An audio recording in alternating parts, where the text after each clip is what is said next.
बिस्मिल्लाहिर्रहमानिर्रहीम, अस्सलाम वालेकुम। मैं हूं आपका होस्ट चौधरी इरफान ज़हीर और आपको स्पोर्ट्स क्लब में वेलकम कहता हूं। नाज़रीन, आज के हमारी जो गेस्ट है वो बहुत ही ज़्यादा स्पेशल है। मल्टी डिमेंशनल पर्सनैलिटी बोला जाए तो बिल्कुल कहना गलत ना होगा। पाकिस्तानी टीम की नुमाइंदगी भी की, पाकिस्तान की एक्स कैप्टन भी रही, फिर कुछ अरसे के बाद वो चीफ सेलेक्टर भी बनी, पाकिस्तानी क्रिकेट कमेटी के मेंबर भी बनी और आजकल वो पाकिस्तानी पहली वुमेन क्रिकेटर जो बनी, जो बाद में पाकिस्तानी मेंस टीम को कमेंटेटरी करते हुए भी नजर आई। द वन एंड ओनली अरूज मुमताज़। अस्सलाम वालेकुम मैम, कैसी हैं आप? अल्हम्दुलिल्लाह ठीक ठाक। आप सुनाएं कैसे हैं? जी थैंक यू फॉर अल्हम्दुलिल्लाह, having me on thank the you show. So much for your time. आप ऑब्वियसली काफ़ी बिजी हैं, रमज़ान भी चल रहा है तो टाइम ऑब्वियसली मैनेज करना मुश्किल होता है। अच्छा, काफ़ी चीज़ें आपसे आज डिस्कस करना चाहेंगे, लेकिन सबसे पहले मैं आपके क्रिकेट कैरियर के हवाले से बात करना चाहूँगा। एक और चीज़ जो मैं इंट्रो में कहना भूल गया, आप माशाल्लाह डेंटिस्ट भी हैं, तो पढ़ाई के साथ लड़के नहीं खेलते क्रिकेट, तो लड़की होते हुए क्रिकेट के अंदर आना वो कैसे हुआ इंसिडेंट? ये सारा हमें अपने बारे में बताइए। मेरे पेरेंट्स दोनों डेंटिस्ट हैं। बचपन से स्कूल के बाद अम्मी जो है स्कूल से पिक करके हमें क्लिनिक ले आती थी, तो मुझे बचपन से ही शौक था डेंटिस्ट्री का। तो एक प्रोफेशन भी लेना था। जिस वक्त मैं क्रिकेट खेलती थी उस वक्त क्रिकेट एक बहुत एमेच्योर स्पोर्ट था, प्रोफेशनलिज्म उसके अंदर उतना नहीं आया था, there was no money involved. तो मैं अपने डेंटिस्ट्री और क्रिकेट का इंटरनेशनल करियर 2004 साथ साथ ही शुरू किया था। तो मेरी किट बैग में जो है मेरी किताबें साथ जाती थी, तो कैंप में मैं पढ़ाई करती थी, बाकी जब रेस्ट करते थे या सोते थे तो मैं पढ़ाई करती थी। बट आई थिंक थोड़ा सा इसलिए भी पॉसिबल था, एक तो फैमिली सपोर्ट बहुत ज्यादा थी, यूनिवर्सिटी की तरफ से सपोर्ट बहुत थी, और प्रॉब्ली उस वक्त क्रिकेट इतनी ज्यादा नहीं हुआ करती थी which probably allowed me extra time. But मेरा मानना यह था कि education is also very important. ठीक बात।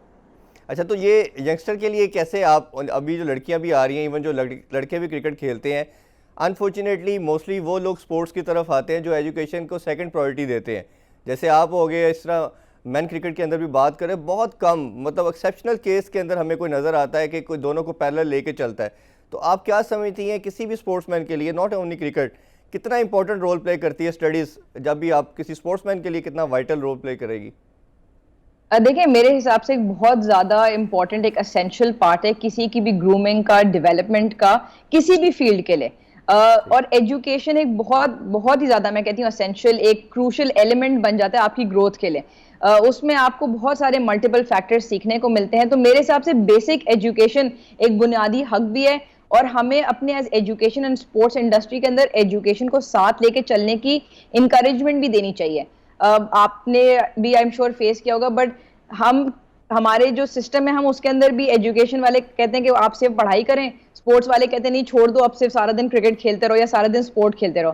तो आई थिंक एक बैलेंस क्रिएट करना बहुत जरूरी है, क्योंकि आपने जितना भी देखा होगा कि क्रिकेट एक हद तक आपकी चलेगी, एक बेसिक एजुकेशन या एक बेसिक स्टडीज जो है या एक बेसिक प्रोफेशनलिज्म आपको दुनिया में या जिंदगी में फिर आगे काम जरूर आती है।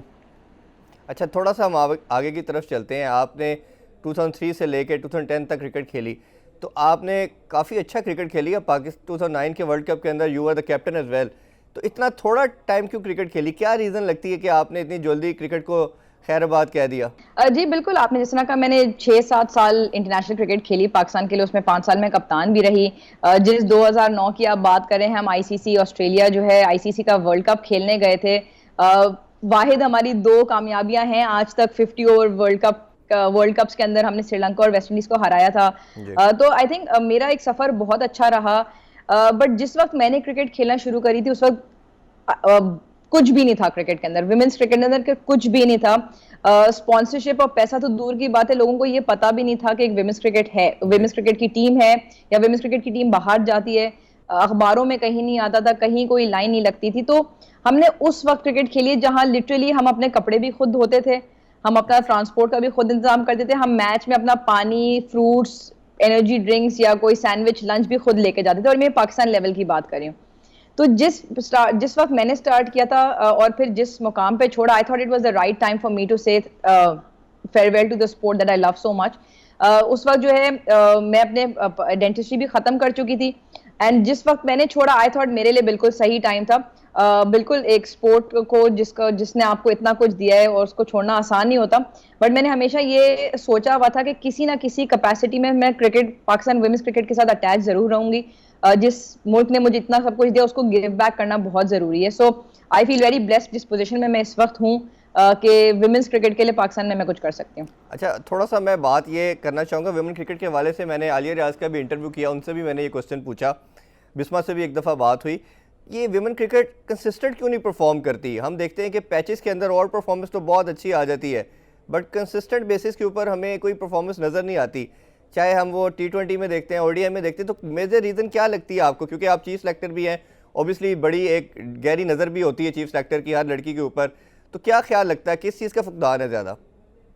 देखें, अगर आपने हिस्ट्री में उठा के देखोगे, हम बहुत ज़्यादा मैचेस नहीं जीते हैं। जिस तरह आपने खुद कहा कि हम बिट्स एंड पीसेस में अच्छा खेलते हैं, हम अच्छा कंसिस्टेंटली और लंबा नहीं खेल पा रहे हैं। आप पिछले 2 साल में भी अगर आप उठा के देखें तो हमारी जो नंबर ऑफ विक्ट्रीज हैं वो बहुत कम है। हम अनफॉर्चुनेटली इंग्लैंड के खिलाफ नहीं विक्ट्री कोई दे सके। T20 वर्ल्ड कप में हम एक वेस्ट इंडीज के खिलाफ बहुत अच्छा मैच खेले, फिर उसके बाद हमारी परफॉर्मेंसेज लो होती चली गई।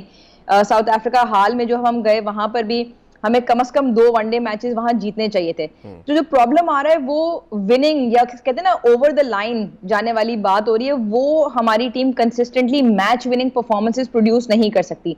स्किल की आप बात करें, आप फिटनेस की बात करें, जितना काम हो रहा है, लड़कियां very fit, skill level improve होता चला जा रहा है। आई थिंक एक थोड़ा सा मेंटल कहते हैं मेंटल थोड़ा सा हम लैक करते हैं अगेंस्ट बिगर कंट्रीज, कि जीतना कैसे है, हम मैच जीतना नहीं हमें आ रहा है, मैच अवेयरनेस थोड़ी सी बढ़ाने की जरूरत है। तो आई थिंक एक विनिंग, कहते हैं विनिंग इज अ हैबिट। जब लड़कियों को जीतना, मैच को कन्वर्ट करना आ जाएगा, जीतना आना शुरू हो जाएगा, तो वो हैबिट जो है ना, फिर हार बहुत मुश्किल से बर्दाश्त होती है। तो हम आजकल as a coaching staff, national selection committee इसी चीज पे करेंगे, we are trying to instil winning habits. तो होपफुली इंशाल्लाह आने हमारे कुछ अभी इंटरनेशनल असाइनमेंट्स हैं। दूसरा ये भी है कि कंपेटिटिव क्रिकेट इंटरनेशनल लेवल पे हम जितनी खेलेंगे उतना ही हमें फायदा होगा।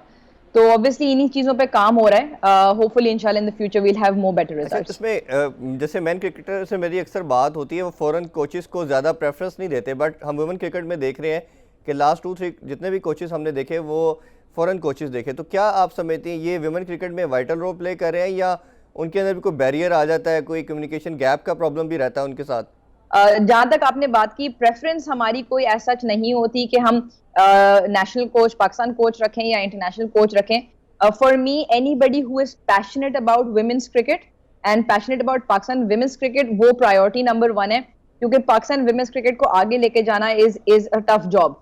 तो मेरे हिसाब से पैशनेट अबाउट वुमेन्स क्रिकेट होना बहुत जरूरी है, और अंडरस्टैंड करना कि पाकिस्तान क्रिकेट में या पाकिस्तान वुमेन्स क्रिकेट में हम कहाँ लैग कर रहे हैं। तो इस वक्त जो डेविड हेम हैं, जो आए हैं, वो एलीट वुमेन्स कोचिंग से आए हैं।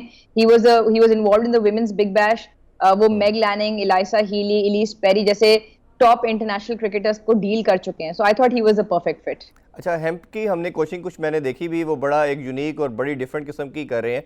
उससे पहले भी जो बेन थे वो भी बड़ा ज़बरदस्त एक रोल प्ले कर रहे थे। तो आप मुझे ये बताइए पीसीबी कितना कीन है वुमेन क्रिकेट को लेके? क्योंकि जैसे आपने खुद से बोला कि इनिशली थोड़ा सा कम था इंटरेस्ट सबका, पीसीबी का भी एडवर्टाइजमेंट भी ऐसा नहीं थी, उसकी रिस्पॉन्सर भी बहुत कम थे, बट ग्रेजुअली ओबियसली एक वो इंटरेस्ट भी डेवलप होता जा रहा है, कवरेज भी मिलती है, मैचेस को भी ब्रॉडकास्ट भी उसमें इन्वॉल्व समहाउ होते हैं अब। तो आप क्या देखते हैं कि पीसीबी इसमें एज ए सबसे बड़ा स्टेक होल्डर इसको कैसे देखते हैं? देखें, पीसीबी ही सबसे बड़ा स्टेक होल्डर है, एंड सबसे ज्यादा टर्न अराउंड आप देखें पिछले 2-1 साल में जो विमेंस क्रिकेट के लिए हुआ है पाकिस्तान में, up till the recent past जो है, अगर आप देखें तो it's always made news, because women's cricket, जिस तरह आपने पीसीबी की स्ट्रैटेजी भी देखी थी, 5 ईयर स्ट्रैटेजी, उसमें women's cricket was one of the main pillars. और इस एडमिनिस्ट्रेशन के साथ जितना हम विमेंस क्रिकेट को पुश कर सकते हैं, अब अगर आप देखें सेंट्रल कॉन्ट्रैक्ट्स के अमाउंट्स या रिन्यूमरेशन अमाउंट्स मंथली सब्सटेंशियली बढ़ाए गए। लड़कियां आप बिजनेस क्लास ट्रैवल करती हैं एग्जैक्टली एज द मैन। ये छोटी छोटी चीजें बहुत ज्यादा मैटर करती हैं कि हम ये दिखाना चाहते हैं कि हम विमेंस क्रिकेट और मेंस क्रिकेट को बराबर ही वैल्यू करते हैं। ये उतने ही बड़े स्टार्स हैं जितने हमारे मेन क्रिकेटर्स हैं। आप बहुत सारी चीजें अगर और देखें, इन्वेस्टमेंट की अगर हम बात करते हैं, अभी आपने देखा कि एक पेरेंटल पॉलिसी हमने अनाउंस करी, जिसमें ऑब्वियसली बिस्मा मारूफ के अनाउंसमेंट के बाद जो वो इंडेफिनिट ब्रेक ले रही है गोइंग टुवर्ड्स मदरहुड, वो इतना जरूरी है। तो आई थिंक ये सारी चीज अगर आप देखें, ग्राउंड अब आप देख लें, आपने ब्रॉडकास्ट की बात की, हमारे सारे इंटरनेशनल मैचेस या टीवी पे आते हैं या लाइव स्ट्रीम होते हैं। हमारे डोमेस्टिक टूर्नामेंट्स अब लाइव स्ट्रीम होने लगे हैं। हमारे डोमेस्टिक टूर्नामेंट्स मेन पीसीबी के स्टेडियम्स में होते हैं, चाहे वो नेशनल स्टेडियम हो, कजाफी हो, मुल्तान का स्टेडियम हो, पिंडी का स्टेडियम हो। फ्लड लाइट्स में हमारे मैचेस होते हैं, अब इस वक्त हमने पिछला जो कैंप लगाया था साउथ अफ्रीका जाने से पहले, हमने लड़कों के लिए भी प्रोविजन की थी फॉर बजट के, वो भी बायो बबल में लड़कियों के साथ इंटीग्रेट हो ताकि हम लड़कों के खिलाफ प्रैक्टिस कर सकें। तो इतनी सारी जो है चीजें जा रही हैं विमेंस क्रिकेट की इन्वेस्टमेंट के अंदर, बिकॉज हम चाहते हैं कि इसको अक्रॉस पाकिस्तान जितना ज्यादा हो सके ग्रो करें। प्लस जो हमारी टीम है वो भी वैल्यूड फील करें कि वाकई बोर्ड हमें इस काबिल समझता है। तो बहुत जरूरी है मेरे हिसाब से कि उनको वैल्यू या एम्पावर करना, और ऑटोमेटिकली वो चीज फिर जिस अंदाज से वो खेलते हैं और रिजल्ट्स में ट्रांसलेट होती है। अच्छा, ज़्यादा कॉमन क्वेश्चन है, लेमैन क्वेश्चन, जो कि हर पाकिस्तानी लड़की जानना चाहती है, क्योंकि मेन का एक हमें ऑब्वियसली एक स्ट्रक्चर नज़र आता है कि किस किस फॉरम पे उसने क्लब खेलना है, फिर ग्रेड 2 खेलना है, फिर डोमेस्टिक खेलना है और वो टीम में आ जाता है। विमेन की तरफ हम बात करते हैं तो टोटल ब्लाइंड होते हैं, और ये मेरे से कई दफ़ा उन्होंने, लड़कियों ने जो क्रिकेट में इंटरेस्ट रखती हैं, कैसे हम आ सकते हैं, कुछ नहीं लोगों को पता, because you are the chief selector भी एज वेल, तो आप बेहतर बता सकती हैं कि एक लड़की को आने के लिए क्या क्या उसको सर्टन क्राइटेरिया है, किस किस लेवल पे खेलनी चाहिए। और आपका अपना बताइए रोल कि आप, क्योंकि वुमेन क्रिकेट के अंदर हमें नए चेहरे बहुत कम नज़र आते हैं, क्या नीचे से ग्राउंड रियलिटी क्या है, क्या हमें ग्रास रूट लेवल से कोई लड़कियां नज़र नहीं आती? क्योंकि जैसे हमें दिखता है लड़कों में तो टैलेंट का पता चल जाता है, आप कैसे टैलेंट हंट करती हैं उसमें? देखें, अगर आप खुद देखें, अगर हम बिल्कुल ही बेसिक लेवल की बात कर लें कि लड़कियां क्यों क्रिकेट नहीं खेलती, तो मेरे हिसाब से इसमें स्कूल्स का और कॉलेजेस का एक बहुत बड़ा रोल है जो इस वक्त कंप्लीटली मिसिंग है। आप क्रिकेट तो छोड़ें, लड़कियों की स्पोर्ट्स एक्टिविटीज ही स्कूल कॉलेजेस में नहीं होती। तो जो बेसिक क्रिकेट है या बेसिक स्पोर्ट्स की तरफ कहते हैं ना गामजन करना या इंटरेस्ट पैदा करना, वो जहां बाकी कंट्रीज में जो एक्सेल कर रही हैं वो स्कूल और कॉलेजेस से शुरू होता है। तो वो गैप एक बहुत बड़ा है जो हमें फील होता है, क्योंकि जब हमें कोई भी टैलेंट नजर आता है वो तकरीबन उस वक्त वो लड़की 15 16 17 साल की हो चुकी होती है, एज अपोज टू जब आप कहीं और मुल्क में जाते हैं तो वो आप 8 9 10 11 12 के आप एज ब्रैकेट को देख रहे होते हैं। तो इसमें हमने 2 प्रोग्राम्स डिवाइस किए थे। ऑब्वियसली पिछला पूरा एक साल तो आप हटा दें, बट उससे पहले हमारे 5 अकेडमीज हैं जो कराची, लाहौर, मुल्तान, पिंडी और पेशावर में रन करती हैं, और इनकी सब जोन्स भी हैं, जिस तरह पेशावर में एबटाबाद भी है, मुल्तान में भावलपुर को भी हम केटर करते हैं। ये तो वो हमारी अकेडमीज हो गई जो पाकिस्तान लेवल से एक लेवल नीचे जो इमर्जिंग और अंडर 19 का पूल है, उस शहर में या उस इलाके में जो भी लड़की है वो उन अकेडमीज में आ सकती है, हमें कांटेक्ट कर सकती है, वो वहां पर उसका ट्रायल भी होता है, क्योंकि सेलेक्टेड कोचिंग स्टाफ भी हमारा इन अकेडमीज में मौजूद है जो इवनिंग अकेडमीज रन करता है। ये जो अकेडमीज हैं ये पीसीबी के एम्बेड के अंदर है? यस, एब्सोल्युटली, ये पीसीबी के एम्बेड के अंदर है, और यही कोचेस जितना हम हो सके स्कूल्स को कन्विंस करने की कोशिश करते हैं। दिन में यही कोचेस जाते हैं for coaching programs in schools, and वहां पर भी टैलेंट हंट और स्काउटिंग होती है। तो हम इस तरह से जो है गैप को ब्रिज करने की कोशिश करते हैं। बट मेरे हिसाब से, और मेरी हमेशा रिक्वेस्ट थी कि स्कूल और एजुकेशन मिनिस्ट्री का बहुत बड़ा एक गैप है जो फिल करने की जरूरत है, प्लस जो हमारे कॉर्पोरेट सेक्टर है उसको भी एक गैप फिल करने की जरूरत है कि हम लड़कियों के क्रिकेट की अपॉर्चुनिटीज बढ़ाएं। तो जिस तरह से अभी आपने देखा होगा कि हमने एक इमर्जिंग टीम का कैंप भी लगाया था, अभी जो नेशनल कैंप लगा हुआ इससे पहले, पिछले कोविड से पहले हमने एक अंडर 18 का टूर्नामेंट भी कराया था, क्योंकि इस पिछले साल अंडर 19 का पहला दफा वर्ल्ड कप भी होना था। तो हम आहिस्ता आहिस्ता इन गैप्स को ब्रिज करें, क्योंकि ऑब्वियसली हमें साइमल्टेनियसली नेशनल लेवल को भी लेके चलना है, प्लस हमें पाथवेज को भी डेवलप करना है। So it is in the PCBs plans के जो ये अकेडमीज हैं, इसमें हम एज ग्रुप क्रिकेट को अंडर 23 हो गए और अंडर 19 हो गए, इनके लिए अगर कोई भी लड़की है जो आना चाहे वो इन पे जा सकती है, ट्रायल्स दे सकती है।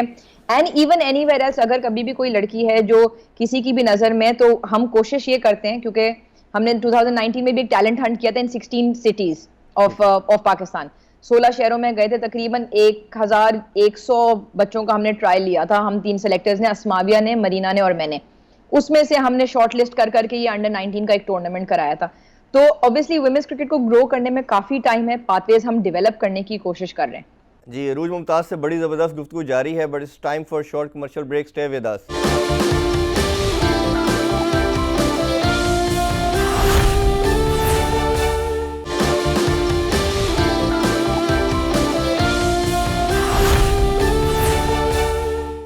Welcome back after the break. Arooj Mumtaz से कुछ मजीद क्वेश्चन करते हैं।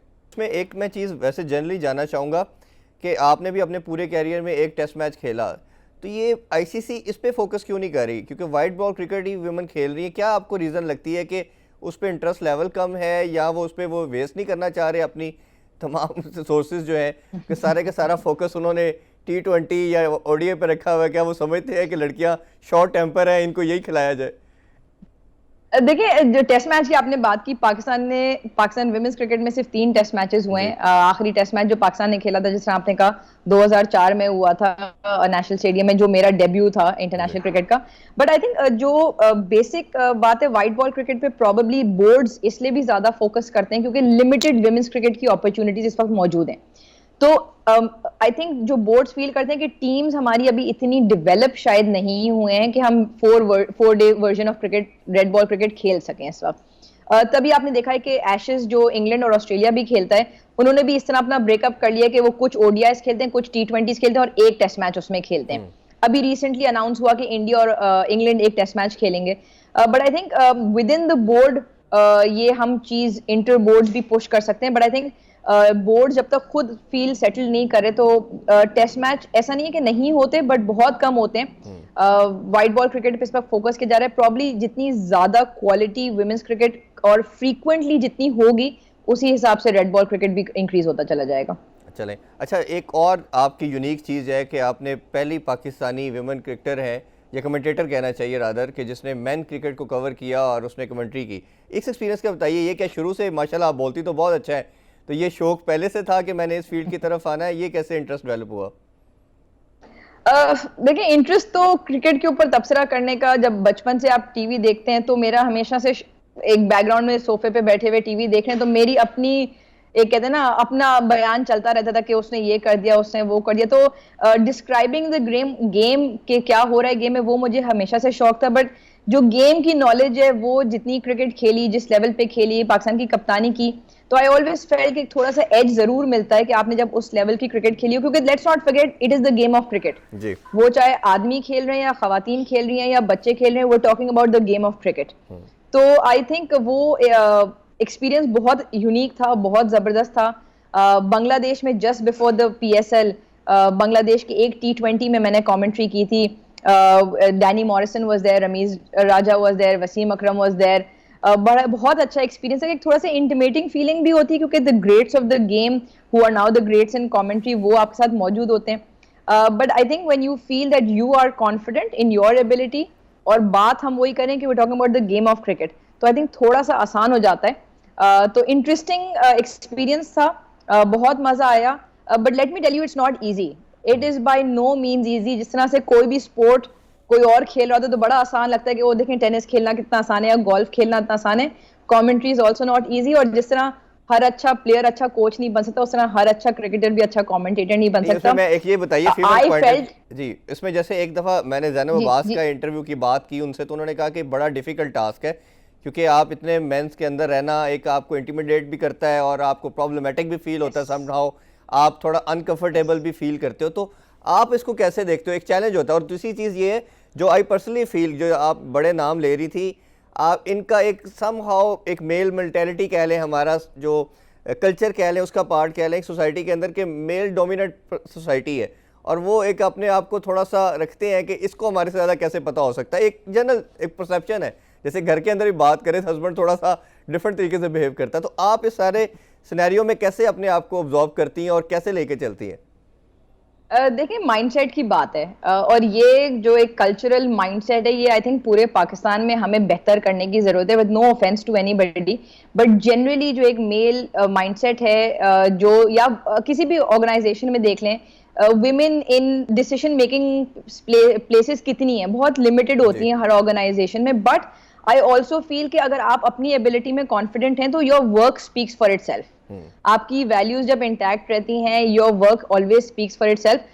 कभी कभार बड़ा इंटरेस्टिंग भी होता है बिकॉज आपको लग रहा होता है कि सामने वाला आपकी एबिलिटी से अब घबरा रहा है। बट आई थिंक आप जब अपनी वैल्यूज पे स्टिक करते हैं, अपने काम पे स्टिक करते हैं, तो कोई ना कोई कहीं ना कहीं सुन रहा होता है। तो जिस तरह ज़ैनब ने भी आपको कहा कि बहुत मुश्किल होता है because it is a male dominated society. जो क्रिकेट को अगर आप खास तौर पर ले लें, चाहे वो क्रिकेट का खेल हो चाहे कॉमेंट्री हो, but I think and again देखें, हार्ड वर्क या उसकी नॉलेज या उसके पीछे, जिस तरह हम क्रिकेट में सारा दिन अगर स्किल सीखते हैं तो कमेंट्री भी एक स्किल सेट है और एक सेपरेट प्रोफेशन है। मैंने काफी कोर्सेज किए हैं, सो आई रियली फील कि you have to put in the work behind it and you have to learn that skill. वो कमेंट्री भी एक आर्ट है। जो अंदाज है बयान करने का, वो कमेंट्री का आपने बहुत दफा देखा है। बहुत बड़े बड़े नाम है बट उनका बयान करने का अंदाज शायद किसी जो एक प्रॉपर कमेंटेटर है उस तरह नहीं होता। So it's a different field all together. जी, अभी प्रोग्राम में एक शॉर्ट कमर्शियल ब्रेक का टाइम हुआ जाता है। Don't go anywhere.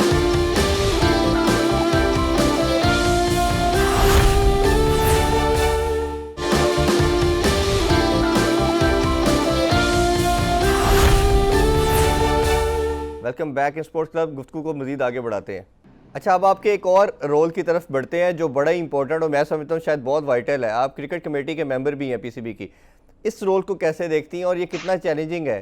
क्योंकि इसमें कोई भी प्रॉब्लम आनी है तो सबकी नज़रें कमेटी की तरफ चली जाती है। शायद पूरा साल वैसे नहीं देखते, बट जैसे ही कोई प्रॉब्लम आती है, टीम हारती है, कोई मसला हो जाता है, PSL कैंसलेशन की तरफ जाता है, कुछ भी होता है तो नज़रें सीधी चेयरमैन की तरफ और क्रिकेट कमेटी की तरफ जाती है। तो एक तो उसका मेंबर होना आपके लिए कितना बड़ा ऑनर है और आप उसको एज ए मेंबर कैसे देखती हैं? बिल्कुल जी, मेरे लिए एक बहुत बड़ा ऑनर है क्योंकि जब एहसान मानी साहब ने मुझे कॉल किया था और मुझे बताया था, और जिस तरह से बाकी शुरू में उस कमेटी में बाकी मेंबर थे, बट उनका to place me in that same category and to consider me worthy enough, तो आई वाज वेरी हम्बल्ड। मेरे लिए बड़ी ऑनर की बात है। बट आपने बिल्कुल सही कहा कि पाकिस्तान क्रिकेट में कुछ भी हो जाए सीधी बात आ जाती है जो क्रिकेट कमेटी है उसके ऊपर। बट अगेन आपको भी पता है, हम सबको पता है, it is an advisory committee. हमारे एक फिक्स्ड एजेंडा पॉइंट्स होते हैं जो हम डिस्कस करते हैं, और फिर सारे इंडिविजुअल्स जो हैं वो अपना एक एडवाइस दे देते हैं कि उनके हिसाब से क्या होना चाहिए। ऑब्वियसली बहुत ज्यादा इसमें डिबेट भी होती है, डिलिब्रेशंस भी होती हैं, but I think the committee is there to take Pakistan cricket forward. तो जितने बड़े बड़े नाम हैं, हर किसी का एक स्किल सेट है। तो आई थिंक एक अच्छी डिबेट भी हो जाती है, हर किसी का पॉइंट ऑफ व्यू भी मिल जाता है, बहुत सारे एंगल्स भी होते हैं जो आपको डिस्कस करने को मिल जाते हैं। And then at the end of the day, obviously, Mani Saab makes his decision. But for me, it's an honor to be in that committee. अच्छा, उसमें दो चीज़ें मैं क्रिकेट कमेटी मेंबर के तौर पे आपसे जानना चाहूँगा। पाकिस्तान न्यूजीलैंड से हारता है और कमेटी बुलाती है, और बुला के जो एक मीडिया के ऊपर एक न्यूज़ आती है कि शायद ये प्रॉब्ली लास्ट सीरीज़ होगी कोचेज़ के लिए, ख़ास तौर पे मिर्ज़ा-उल हक और वक़ार यूनुस के लिए। तो वो उसके बाद वो पाकिस्तानी टीम साउथ अफ्रीका से जीत जाती है, फिर दोबारा पाकिस्तान उधर जाके उनको हराती है, तो वो सारी जितनी भी वो र्यूमर्स कहना चाहिए वो सारी एकदम बंद हो जाती है। तो आप थोड़ा सा अगर शेयर करना चाहें तो बताएं कि मीटिंग क्या हार पे होनी चाहिए? एक क्वेश्चन ये है, जीत के ऊपर भी बुलाती है, और सेकेंडली क्या वाकई इतनी स्ट्रिक्ट इंस्ट्रक्शन चली गई थी उनको? ये थ्रेट लेवल इस तरह का था कि आप बस ये लास्ट सीरीज़ है, उसके बाद आप लोग नहीं रहेंगे, और उन प्रेशर की वजह से उन्होंने अच्छा परफॉर्म कर दिया? देखें, एक तो जो हम कहते हैं ना अनकन्फर्म न्यूज़ कह लें, या जिस तरह आपने खुद का रूमर्स कह लें, तो अनफॉर्चुनेटली रूमर्स में हम बहुत ज़्यादा एडवांस चलते हैं कि कोई कहानी नहीं भी होती तो वो कहानी बन जाती है। तो आई थिंक के रूमर्स चलते हैं, बहुत सारे चलते हैं, बट इस किस्म की कोई भी, जैसे आपने कहा, कोई ऐसा नहीं होता कि किसी को बुला के फाइनल वर्डिक्ट दे दिया, या प्लान्ड होता है कि इस वक्त हारेंगे तो बुला लेंगे। स्केड्यूल्ड हमारी क्रिकेट कमेटी की मीटिंग्स होती हैं, जिस तरह आपने कहा कि एजेंडा पॉइंट्स लाइन अप हो जाते हैं, उनको हम डिस्कस करते हैं। तो देखें, जहाँ तक टीम की हार जीत की बात है, हम परफॉर्मेंसेज इवैल्यूएट जरूर करते हैं, हम कोचेस की परफॉर्मेंसेज इवैल्यूएट करते हैं। आपने देखा होगा मीटिंग्स में हम सबको बुलाते भी हैं ताकि वो अपना वर्जन भी बयान कर सकें, और उसके ऊपर फिर डिबेट और डिलिब्रेशंस होती हैं। तो उसमें क्या ऐसी कोई सेक्शन थी स्वेयर किस्म की, या बस सिंपल क्वेश्चन ही आंसर हुए उस सेशन के अंदर? क्योंकि वो 2 मंथ उसके बाद डिस्कशन होती रही मीडिया के ऊपर कि बड़ी सख्ती से इनको लास्ट वार्निंग दे दी गई है। देखिए, हम जहां तक कमेटी का ताल्लुक है, हमने जिस तरह से मैंने आपको भी बताया कि हम जो एजेंडा पॉइंट्स हैं उनको डिस्कस करते हैं। हम everybody is open to ask questions back and forth, हम उस पर डिलिब्रेट जरूर करते हैं। बट इस आपने प्रेस कॉन्फ्रेंस में बाद में वकार भाई और मिसबा दोनों की बात भी सुनी होगी, तो इट वाज वेरी क्लियर कि जिस तरह से पाकिस्तान विजन जो हम डिस्कस करना चाहते हैं, क्या आगे हैं, उनके प्लान्स वगैरह हम सुनते हैं। जो प्रीवियस परफॉर्मेंसेज में हार हुई उसका भी हम ऑब्वियसली रीजन पूछते हैं कि आपके हिसाब से क्या हार है। किसी की कोई और एक्सपर्ट राय होती तो वो देता है। तो मीटिंग की हद तक सिर्फ इतनी डिलिब्रेशन होती है। बिल्कुल ठीक। अच्छा, थोड़ा सा मैं PSL के हवाले से बात करना चाहूँगा। अनफॉर्चुनेटली जिस तरह के लैप्सेस हुए, अब वो मेरा ख्याल रिपीट करना भी शायद काफ़ी ज़्यादा हो जाएगा, कि जिस तरह हमने कराची के अंदर हमने लैप्सेस देखे, बायोस्क्योर्स बबल जो था वो बहुत ही वीक था, एक्स्ट्राऑर्डिनरी किस्म के उसके अंदर प्रॉब्लम थे।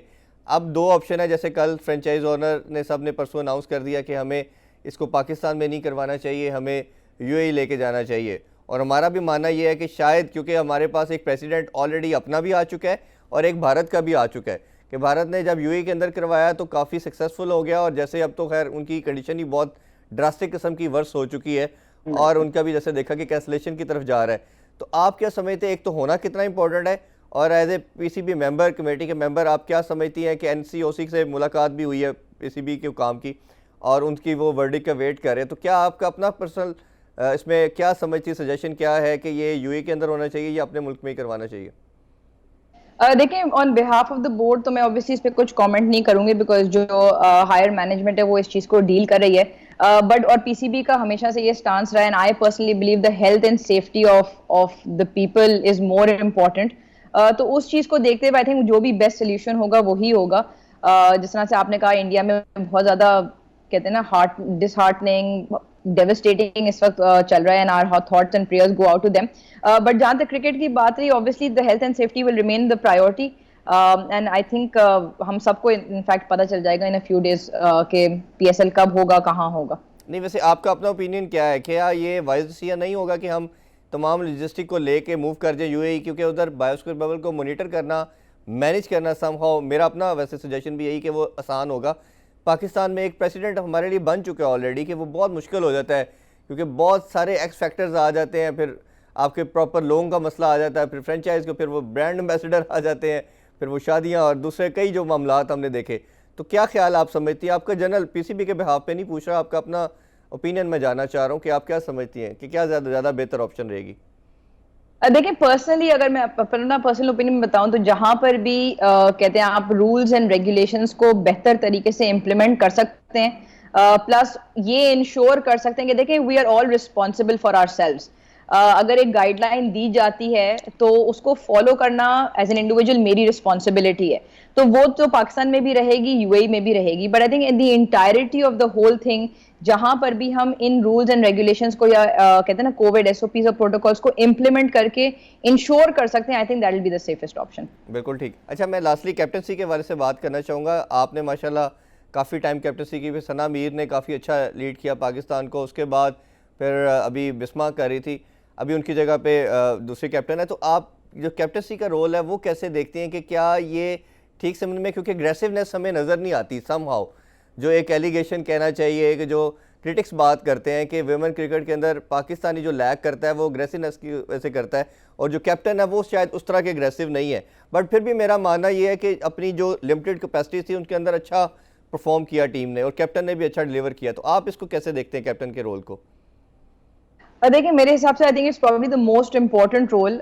जो कैप्टन है वो सेलेक्टर्स के बीच का भी लिंक होता है, कोच के बीच का भी लिंक वही होता है, और प्लेयर्स के बीच का भी लिंक होता है। और हार जीत में लोग चेंज होते रहते हैं, but the centre of attention always remains the captain.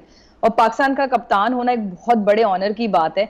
जहां तक आपने अग्रेसिव की बात की, हर किसी का अपना नेचर होता है to deal with people. Leadership की क्वालिटीज फर्क होती हैं।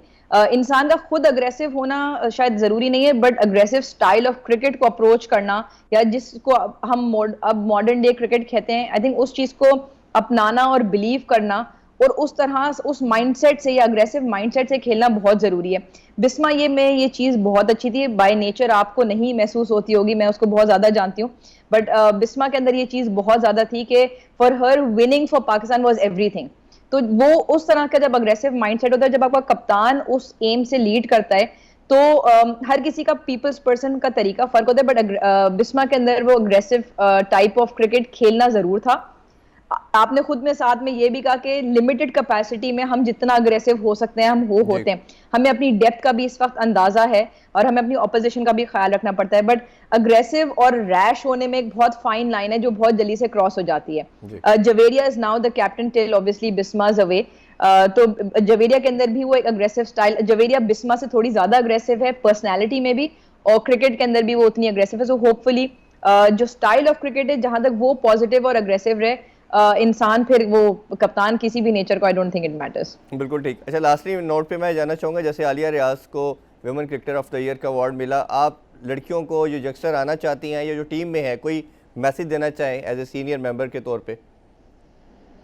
देखिए, to me sport is a way of life, और आपका बिगेस्ट चैलेंज आपकी खुद की सोच या आपकी खुद की लिमिटेड अप्रोच होती है। जब आप कोई चीज, मेरे हिसाब से आप अपने माइंड में कर लेते हैं कि मैंने एक चीज करनी है, and sport has to be a more important part of your life. आप उसको प्रोफेशनली टेकअप करें ना करें, बट मेरा मैसेज हर लड़की के लिए होगा कि प्लीज स्पोर्ट्स की दुनिया में जरूर आए, चाहे वो कोई भी स्पोर्ट हो।